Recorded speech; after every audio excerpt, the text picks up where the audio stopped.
after losing David, I've been thinking a lot about my role in food addiction, about, you know, my whole life leading up to this, about how I've looked my whole life for someone who had not only, you know, had what I had, but had beaten it and gotten to the other side. And that's where I saw David. And then a year ago, I saw that he was struggling in the hospital, and I thought he was going to die. And it hurt me so bad because he was my biggest inspiration for so long. And I felt like I knew him because I had followed him for so long, and it just absolutely killed me. So I made a video about him, and I reached out to him, and he messaged me back. And you know, I was looking through our Instagram last night, and it was just, I wish I could see them again, because once Instagram plays a video, you can't see it again.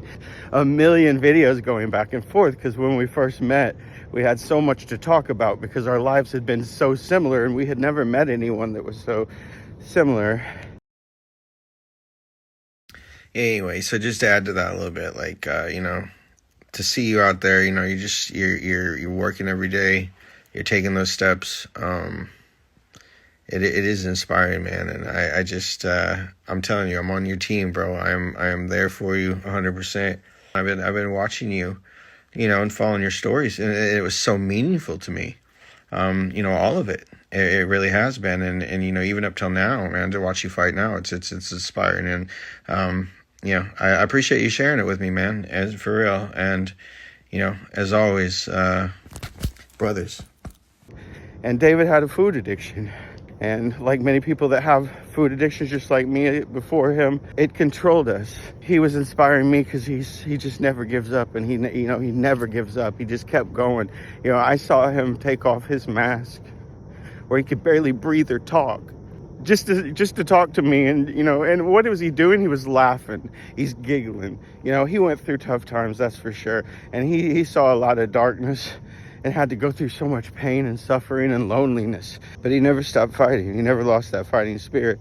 And his entire focus and everything on him was about getting home. He wanted to see his cat. He wanted to be there for his dad. He wanted to be out of that place and back to living life.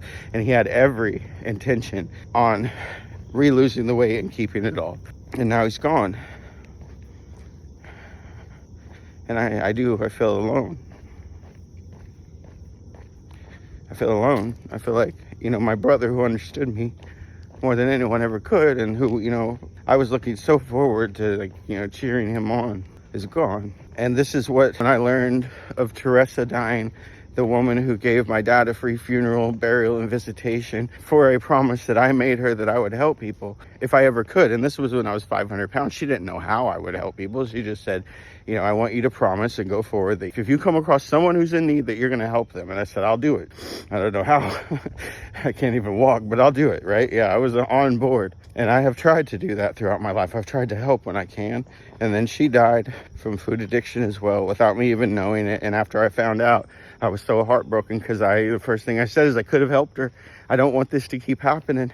I lost Tim, Willie Bob, Stacy. I've been in the weight loss community for over 25 years, and I've gotten to know food addicts very well, and I've lost them. I see with my own eyes what happens at the end. I know the reality that everyone else closes their eyes to because they don't see it, because it happens in dark corners, but I've seen it. And not only have I seen it, I've lived it. I've been there. I've been over 400 pounds in the hospital thinking my heart was about to stop. This was the end.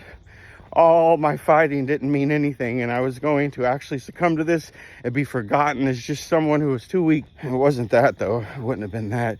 It would have been someone who succumbed to an addiction that's not understood. And that's where I come in, I guess.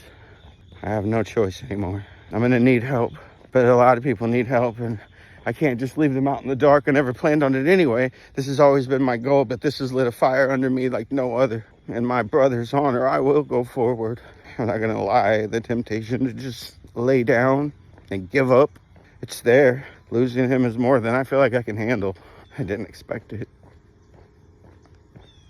Yeah. But in his honor, I will continue to make him proud. Continue to make my grandma proud.